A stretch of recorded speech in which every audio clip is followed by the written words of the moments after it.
राम दशरथ के घर जन्म में घराना हो तो ऐसा हो। राम दशरथ के घर जन्म में घराना हो तो ऐसा हो। लोग दर्शन को चले आए सुहाना हो तो ऐसा हो। लोग दर्शन को चले आए सुहाना हो तो ऐसा हो। पिता की मान कर आज्ञा राम बन को चला जबई। पिता की मान कर आज्ञा राम बन को चला जबई।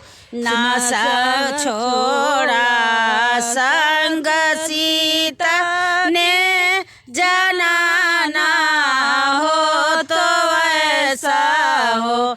ना छोड़ा संग सीता ने जनाना हो तो ऐसा हो। चुरा कर ले गया रावण बना कर भेष जोगी का।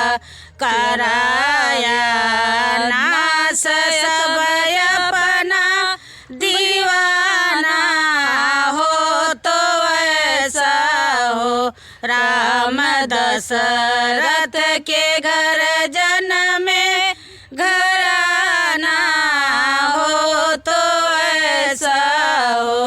रीति सुग्रीव से करके उड़ाए बाण से बाली। प्रीत सुग्रीव से करके उड़ाए बाण से बाली। दिलाई नारी फिर उसकी दिलाना हो तो ऐसा हो। राम दशरथ के घर जन्म में घराना हो तो ऐसा हो। गए हनुमान लंका में खबर लेने को सीता की। गए हनुमान लंका में खबर लेने को सीता की। जला कर के नगर आया जलाना हो तो ऐसा हो।